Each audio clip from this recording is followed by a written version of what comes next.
Eu quero ler 2 textos na Bíblia. E esses 2 textos, eles fazem parte do Novo Testamento. O primeiro texto, não na ordem de sequência dos livros.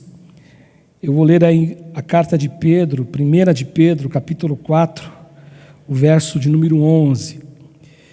E o segundo texto é o texto de Paulo, escrevendo sua carta à igreja de Corinto, 1 Coríntios, capítulo 10, verso 31. E o primeiro texto de Pedro diz assim, Pedro falando: se alguém fale de acordo com os oráculos de Deus.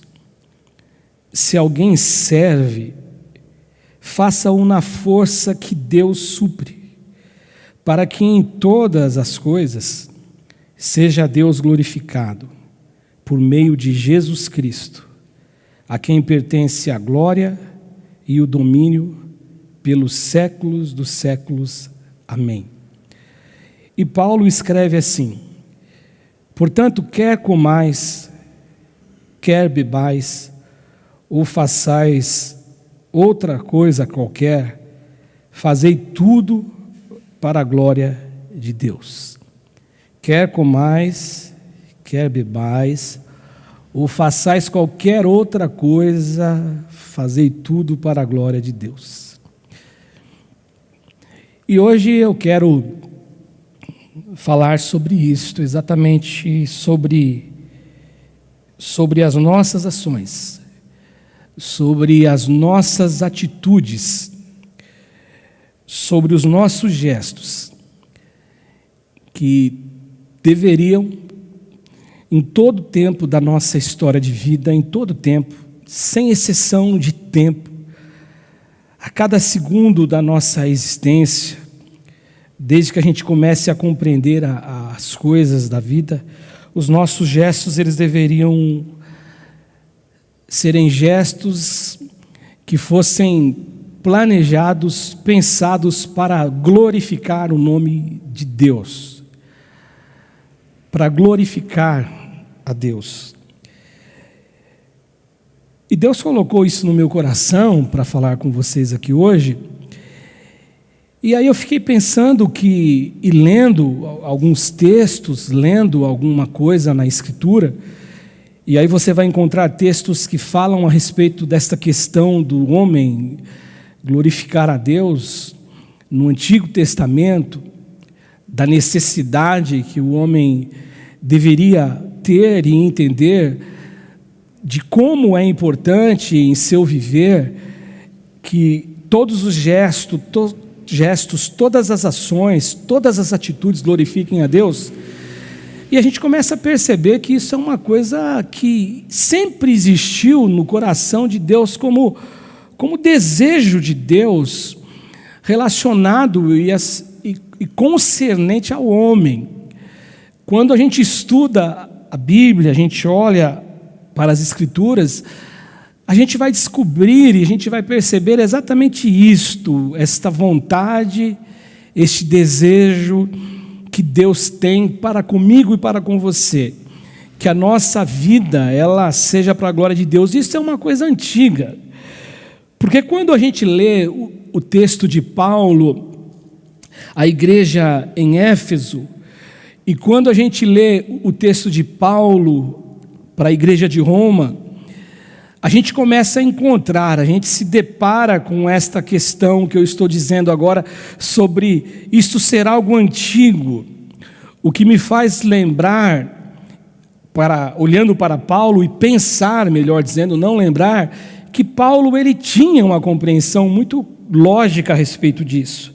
Por exemplo, quando ele escreve a sua carta aos Efésios, no capítulo 1, ele faz uma afirmação que vem confirmar, que vem corroborar aquilo que eu estou dizendo agora, sobre essa questão deste tema, os homens existirem na vida, os homens se projetarem na vida como homens que carregam no coração a intenção de glorificar o nome de Deus.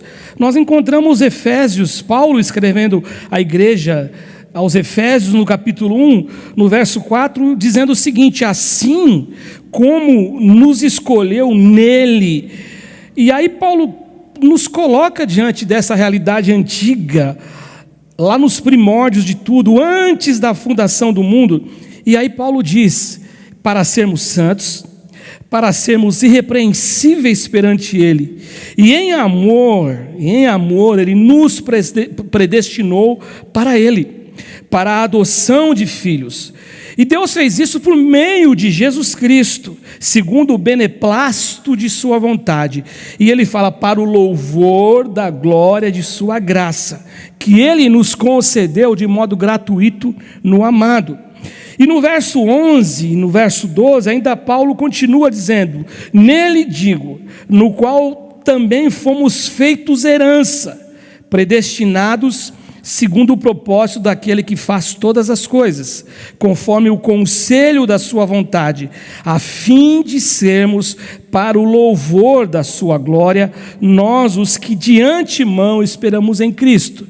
E quando Paulo escreve aos Romanos também, ele escreve e diz em capítulo 11, verso 36, um texto, um verso que nós cantamos muito, e Paulo que escreveu esse verso, que nós cantamos: porque dele e por meio dele e para ele são todas as coisas, porque dele e por meio dele e para ele são todas as coisas, a ele pois glória eternamente, amém. É o que nós cantamos: a ele a glória, a glória, a glória. Ou seja, todo um viver, todo um conjunto de existência deve ser baseado na glória de Deus, para que o nome de Deus seja glorificado.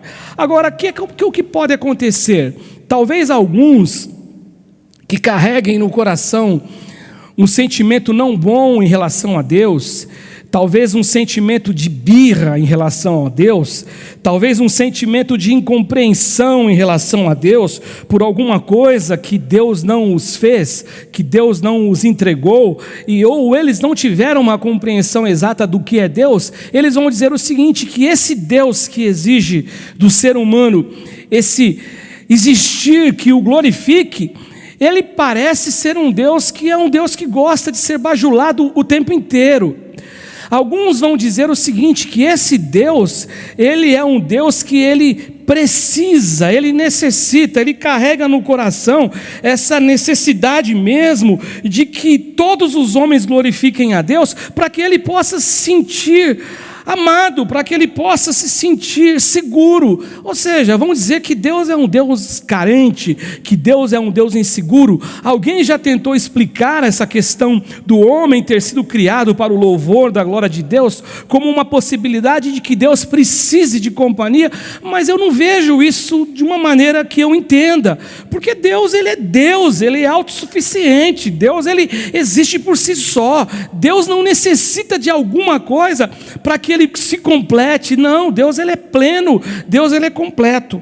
Agora, quando eu vejo então as Escrituras, e quando eu me deparo com essa exigência, entre aspas, ou este convite, eu acredito que a palavra convite se encaixe melhor no perfil de Deus e na maneira de Deus ser, mas quando Deus, ele convida a gente assim, eu entendo que tudo que Deus nos pede, tudo que Deus, ele nos orienta, tudo que Deus nos aconselha, tudo que Deus possa pedir, e ainda que o que ele vai pedir fique parecendo para alguns que ele vai ser o beneficiado, não. Eu carrego no meu coração a convicção de que o maior beneficiado disto sempre será o homem. Por exemplo, fugindo um pouquinho do tema de glorificação, apesar que não, você acaba fazendo isso, você glorifica a Deus, mas quando Deus fala perdoe, aí a pessoa pode pensar: poxa, mas eu estou dando para essa pessoa que me magoou, que me feriu, um perdão que ele não merece. Verdade, talvez ele não merecesse o perdão, ou não mereça, mas nós não merecemos o perdão de Deus. Agora, quando eu perdoo, Deus está dizendo o seguinte: perdoe, porque você será o beneficiado maior. Tudo aquilo que amarra você, aquele ranço que prende você, aquilo que não deixa você existir de modo sozinho, sem essa pessoa estar com você no teu sonho, no teu dia, na tua noite, você fica pensando um monte de coisa a esse respeito, você é liberto, você acaba sendo liberto. Ou seja, é um exemplo onde você perdoando, você está glorificando a Deus, que ensina a cada um de nós perdoar. Mas é um exemplo claro de que aquilo que Deus nos pede, Ele pensa simplesmente no nosso bem-estar. E eu tenho para mim, gente, que se a raça humana, se os homens compreendessem isto, e não só no campo da teoria, mas se os homens compreendessem isso como uma verdade dentro deles, sobre essa questão de glorificar a Deus, o nosso mundo seria um mundo melhor. A nossa terra que nós vivemos seria uma terra melhor, porque foi isso que Deus planejou, foi isso que Deus olhou lá no início. E esse problema, então, ele remonta a tempos antigos. Quando eu olho no livro de Gênesis, eu encontro o início de tudo, quando o homem lá no Éden, junto com a sua mulher, e lá no Éden acontece isso, e aí de repente a mulher estabeleceu um diálogo com a serpente, e a serpente conseguiu despertar no coração dela, e no coração então do homem, da criação humana, do ser humano, esse desejo de ser aquilo que Deus é. Ou seja, roubar de Deus a glória que é só a Ele. Portanto, eu não carrego nenhuma dúvida sobre essa questão de Deus falar, glorifiquem a mim. Eu espero isso de vocês. Eu tenho um propósito que vocês glorifiquem a mim, que o meu nome seja glorificado em suas ações. Tudo que Deus faz é para o nosso bem. Homens que glorificam a Deus são aqueles que caminham na sua vida, que caminham na sua história da vida, desejosos de manifestarem a luz e o amor de Deus. Homens que glorificam a Deus de verdade com a sua vida são os homens que carregam no coração bondade, que carregam no coração fidelidade, que carregam no coração piedade, que carregam no coração misericórdia, que carregam no coração perdão, que carregam no coração tudo que é laço de fraternidade, porque foram homens e são homens que aprenderam com Deus a necessidade de que o nome de Deus ele seja exaltado, ele seja glorificado pelo nosso viver. E quando eu me deparei com esses dois textos aqui, tanto Paulo, o apóstolo, como Pedro, o apóstolo, eles nos ensinam como a minha vida, como por meio do meu viver eu posso glorificar a Deus. E a primeira lição que eu vejo aqui, essa lição ela é ministrada, ela é ensinada por Pedro, e eu quero usar primeiro a carta de Pedro, e por último, na última lição, falar sobre o que Paulo disse aos Coríntios. Então Pedro nos mostra que eu posso viver glorificando a Deus da seguinte maneira: eu glorifico a Deus por meio daquilo que eu falo. Eu glorifico a Deus, nós glorificamos a Deus por meio daquilo que nós falamos. Olha o que Pedro diz na sua carta: se alguém fala, fale de acordo com os oráculos de Deus. E Pedro, a orientação de Pedro então, nesse texto, nesta carta, nessa primeira carta, é que o nosso falar, ele não deve ser de qualquer jeito. Mas o nosso falar, ele deve sempre, quando você vai falar alguma coisa, você deve sempre pensar o seguinte: o que eu vou dizer, o que eu vou falar, vai gerar um fruto bom no ouvido, no caso, a gente fala ouvido porque está ouvindo, mas no coração, na alma de quem está ouvindo. O que eu vou falar vai servir para que o nome de Deus seja glorificado por meio do que eu estou dizendo, porque a fala de um ser humano, as palavras que um ser humano ele produz na sua vida, tudo que nós falamos tem muita repercussão sempre, e essa repercussão, ela pode ser tão positiva, como ela pode ser destrutiva, negativa. Mas se o desejo aqui é glorificar a Deus, Pedro diz o seguinte: eu tenho que ter um direcionamento.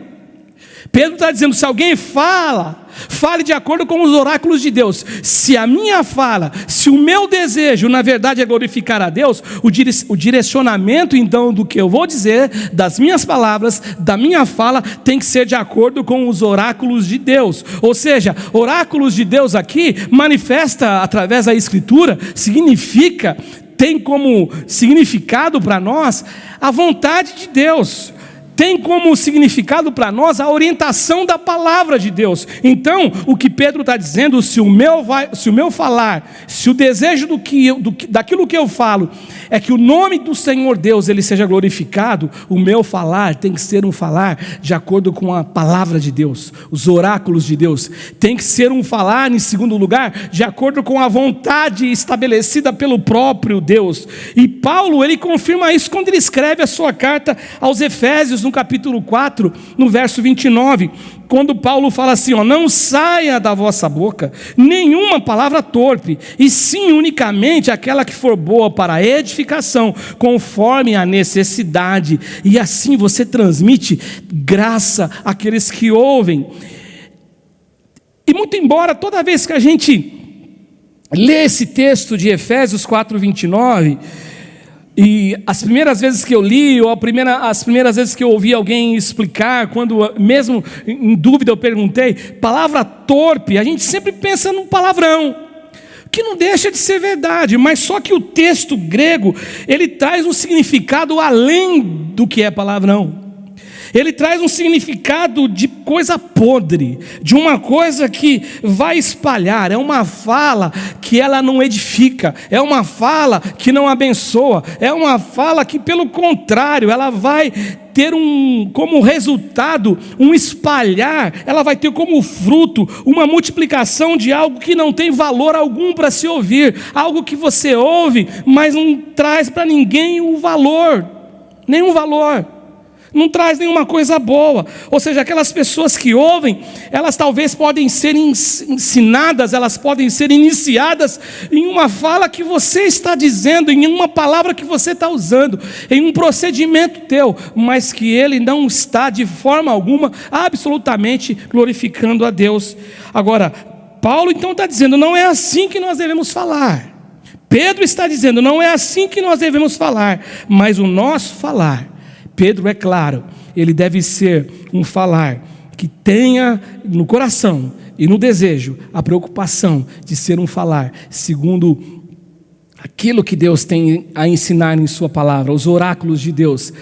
Ou em segundo lugar, aquilo que Deus tem como vontade por meio da sua palavra, para que a nossa boca seja de verdade algo que dê fruto, algo que abençoe, algo que quando eu digo alguma coisa, as pessoas que vão ouvir vão ser abençoadas. Nós vamos ministrar, como diz o texto de Efésios, nós vamos transmitir graça àqueles que ouvem.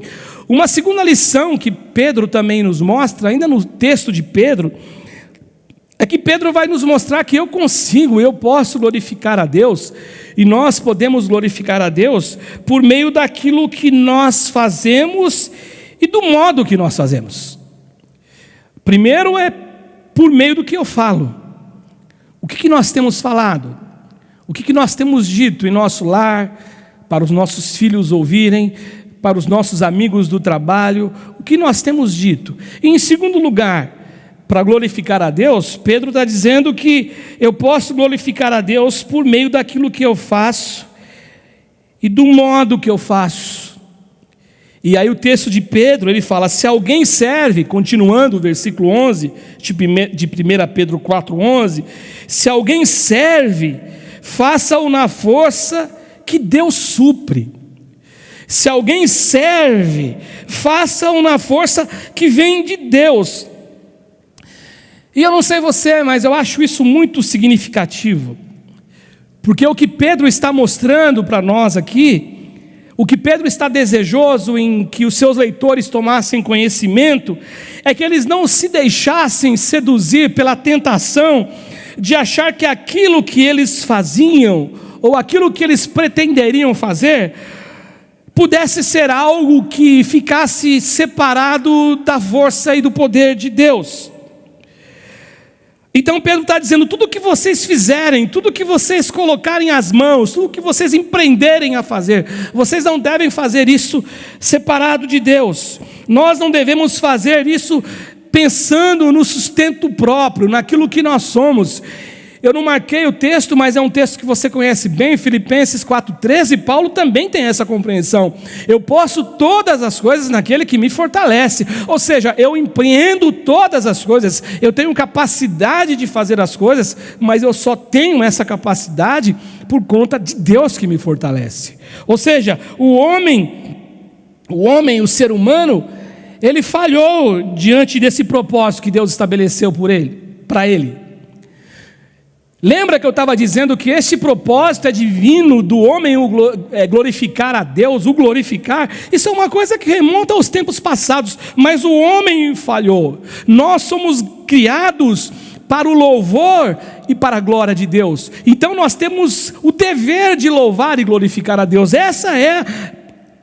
Seria o modo de nós funcionarmos. Contudo, quando a gente olha nas Escrituras, e eu vou dizer até uma coisa para você, a gente olhando para nós mesmos, a gente vai encontrar na Escritura o que nós vemos na história da humanidade. Nós vamos encontrar em nós mesmos o homem olhando para si mesmo, o homem resoluto, o homem decidido, o homem que chegou a essa conclusão de que olhar para si mesmo é melhor e ficar fazendo as coisas separados de Deus. Nós vamos olhar na história da humanidade, é o homem preferindo refletir a sua glória, olhar no espelho e ver a sua glória, o homem refletindo por meio das suas ações e por meio das suas atitudes, coisas que nós vamos vendo que eles estão fazendo. A história nos mostra isso, que o homem faz coisas, o homem fez coisas divorciado de Deus, da força de Deus. E você não precisa nem saber, não preciso nem te falar, melhor dizendo, o resultado disso, você sabe. O homem se afundou no pecado.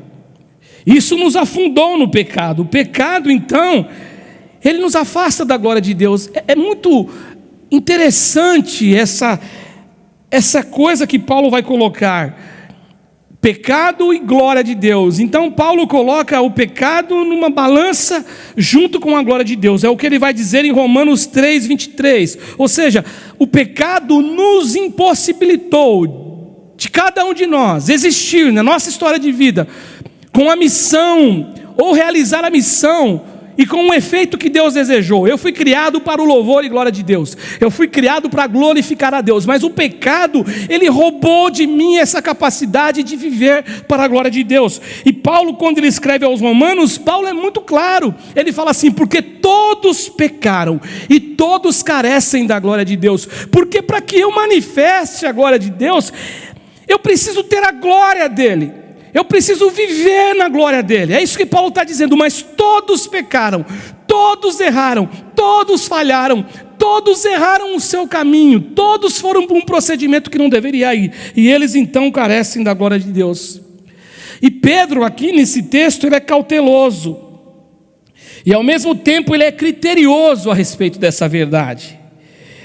E muito embora nos versos anteriores que eu não li, no capítulo 4, versículo 7 em diante, Pedro vai dizer a respeito das realizações que os homens devem fazer em amor. Pedro vai estar falando dos serviços doados por aquelas pessoas, segundo o dom que eles receberam de Deus. Embora Pedro vai dizer tudo isso, o que me chama a atenção é que Pedro está dizendo o seguinte: tudo isto, esse se doar, essa doação que vocês se entregaram, doaram a alguém, esse gesto ou gestos que manifestaram na vida de vocês de amor, Pedro ele vai trazendo isso, esse dom de Deus que se manifestou na vida de vocês. Pedro vem e ele fecha, ele é criterioso, e ele diz o seguinte, ele diz que tudo isso tem que ser feito na força que é recebida por Deus. Se alguém serve, é o que ele diz em 1 Pedro 4,11, faça-o na força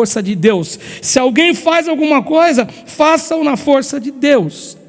É Deus suprindo, é Deus ajudando, é Deus fortalecendo. Em outras palavras, é por isso que Paulo fala: todos carecem da glória de Deus. Ou seja, Paulo então ele faz uma ligação, ele liga as duas coisas. O homem consegue e pode glorificar a Deus, mas se ele não o faz por causa do pecado. E o pecado nos afasta da glória de Deus, e a glória de Deus não manifesta aos homens Como diz o texto de Coríntios, Paulo fala que o Deus desse século cegou o entendimento dos homens para que a luz do Evangelho não resplandeça, e não resplandeça a glória de Deus por isso, porque o homem que ele está ausente, o homem que ele não tem acesso à glória de Deus, ele não tem como glorificar a Deus. E a terceira lição, que é a última lição da noite de hoje, ele diz o seguinte, é Paulo dizendo... Aí Paulo vai dizer, Pedro disse o seguinte, olha, nós podemos glorificar a Deus. Como glorificarmos a Deus? Através daquilo que nós falamos, através daquilo que nós fazemos e do modo que fazemos. E Paulo, ele abre o leque, e Paulo, ele coloca algo que acaba pegando e acessando todas as coisas. Mas Paulo, nesse texto, ele fala que nós podemos glorificar a Deus por meio da expressão de todo o nosso viver. É isso que Paulo está ensinando à igreja de Corinto. Portanto, quer comais, quer bebais, ou façais outra coisa qualquer, fazei tudo para a glória de Deus. Eu acho interessante isso que Paulo está dizendo. Quer comais, quer bebais. A gente está em jejum, né? Campanha de jejum. Nós estamos aí na segunda semana de jejum e oração.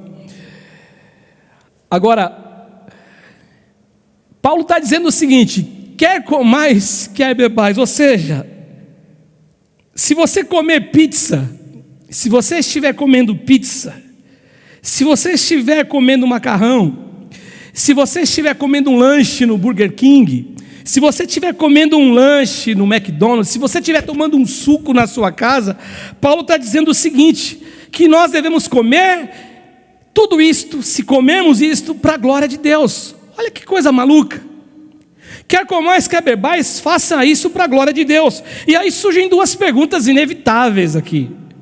A primeira pergunta é o seguinte, é possível glorificar a Deus comendo e bebendo? É possível na hora que a gente está comendo, está numa mesa de refeição, está comendo alguma coisa que é saborosa, que é prazeroso, será que com isso você glorifica a Deus? E a segunda pergunta, como que nós glorificamos? É possível então glorificar a Deus comendo? E como nós glorificamos? Só que Paulo, ele não fica limitado apenas às questões do ventre, do estômago. Mas Paulo, ele fala outra coisa, ou façais qualquer outra coisa, façam tudo para a glória de Deus. Então, tudo que eu faço, é possível glorificar a Deus através das minhas atividades? É possível glorificar a Deus através daquilo que eu faço, por meio das coisas que eu estou fazendo? E como eu glorifico a Deus por meio das minhas atividades? São duas perguntas para cada situação, seriam 4 perguntas, mas no fundo são duas relacionadas às questões do estômago, do ventre, e são duas relacionadas às coisas e atividades da vida. Agora, elas são iguais. Eu consigo glorificar a Deus comendo e bebendo? E como que eu glorifico a Deus comendo e bebendo? Eu consigo glorificar a Deus fazendo alguma coisa? E como eu glorifico a Deus fazendo alguma coisa? E eu só consigo enxergar isso por um caminho. Eu não consigo enxergar isso por um outro caminho. Eu só consigo enxergar que eu comer, eu beber, eu realizar alguma atividade, eu estou glorificando a Deus quando eu faço, quando eu tenho firme e vivo no meu coração a convicção de que aquilo que eu estou fazendo, eu só estou fazendo, eu só estou comendo porque é Ele que me sustenta, é Ele que me guarda, é Ele que me abençoa. E quando eu penso e concebo a minha existência desse jeito, eu estou dizendo que a minha confiança não está baseada em mim, a nossa confiança não está baseada em nossas forças, mas a nossa confiança está baseada em Deus. E quando nós confiamos em Deus, e quando a nossa confiança para comer, para beber, para vestir, para existir, para fazer, para executar, está baseada em Deus, nós estamos dizendo o seguinte: nele nós estamos satisfeitos, Ele nos satisfaz, Ele nos preenche, nele nós somos realizados. E quando nós desistimos desse jeito, nele nós somos satisfeitos, neles nós somos realizados, nós estamos dando glória ao Deus que merece toda a honra e toda a glória. E por incrível que pareça, eu glorifico a Deus até comendo e até bebendo. Tem gente que amaldiçoa a Deus o prato que tem. Agora nós não podemos ser desse time, não. Nós comemos, nós bebemos, nós nos vestimos, nós podemos fazer qualquer coisa, mas eu estou glorificando a Deus. Eu posso estar passando uma roupa, eu posso estar varrendo uma casa, eu posso estar trabalhando em um outro local, eu posso estar cuidando dos meus filhos, e é isso que Paulo está dizendo. É tudo que nós praticamos na vida, tudo deve ser feito para a glória de Deus. E isto aqui está de acordo com o que Pedro e Paulo ensinam, né? Isso aqui está de acordo com o que Pedro e Paulo estão nos ensinando hoje. E ele está dizendo exatamente isso. Se alguém serve, faça-o na força que Deus supre. E em todas as coisas, Deus seja glorificado por meio de Jesus Cristo, a quem pertence a glória e o domínio pelos séculos dos séculos. Amém. E aí Paulo, ele diz também: portanto, quer comais, quer bebais, ou façais qualquer outra coisa, fazei tudo para a glória de Deus. Eu quero concluir hoje dizendo o seguinte: eu não posso me esquecer disto. Você não pode se esquecer disto. Deus nos criou, Deus nos formou o homem do pó da terra. Deus formou você no ventre da sua mãe. E Deus, ele nos criou com uma missão, com um objetivo, com uma razão, para que o homem glorificasse a Deus. Portanto, é o meu dever, portanto, é o nosso dever e é o nosso destino vivemos de modo que a gente glorifique a Deus. Outra coisa que a gente não pode esquecer de forma alguma é que todos falharam. O homem falhou, preferindo mais a glória humana ao invés de glorificar a Deus. Paulo vai dizer isso nas suas cartas. Paulo vai dizer isso, por exemplo, quando ele escreve aos Filipenses, no capítulo 3, acho que é verso 19, em torno disso, cujo fim é a perdição, cujo Deus é o ventre, que fazem tudo para si mesmo e só pensam nas coisas terrenas. Todos falharam. E aí Jesus, ele veio ao mundo para revelar a glória de Deus. Porque o homem falhou, o ser humano falhou. Essa revelação da glória de Deus, que era um desejo de Deus tão antigo, tão real, tão antes de tudo, Deus, ele pensou assim, ele imaginou que o homem fosse assim, só que o homem, ele falhou. E aí Jesus Cristo, ele se manifestou em carne, o Deus, ele se manifestou em carne, e ele morreu na cruz para que ele pudesse nos salvar deste erro, para que Deus pudesse nos salvar desta falha, para que eu e você, a gente possa viver, depois que nós nos encontramos com Jesus, para a glória de Deus, e manifestar a glória de Deus. E aí quando ele morre na cruz, ele nos traz de volta ao trilho, ele nos trouxe de volta, para que nós possamos, através da nossa vida, expressar a verdade de viver para a glória de Deus. E é isso que Deus espera de mim, é isso que Deus espera de você, é isso que Deus espera de nós. E o último texto que eu marquei é um texto do profeta Abacuque, no capítulo 2, no verso 14, quando o profeta Abacuque diz assim: pois a terra se encherá do conhecimento da glória do Senhor, como as águas cobrem o mar. Um dia isso vai acontecer, porque esse foi o desejo de Deus sempre, que por meio de nós, a gente possa deixar-se cumprir esse verso, que a terra, ela vai ser cheia do conhecimento, da glória, da manifestação da glória de Deus, porque eu só consigo, por meio do meu viver, manifestar a glória de Deus, quando eu tenho acesso à glória de Deus. Por mim eu não consigo, por si só ninguém consegue, mas quando nós temos acesso à glória de Deus, é que nós podemos manifestar a glória de Deus. Que a sua vida, a tua vida, as nossas vidas, elas possam ser vidas que existam com uma única razão e com uma única missão: glorificar o nome do nosso Deus que está nos céus. Por meio do que nós falamos, por meio do que nós fazemos e por meio de expressões tão simples da vida, como comer, como beber, como se vestir, como fazer, como trabalhar, como cuidar de um filho, como ir para o trabalho, mas que tudo seja para a glória de Deus. Amém?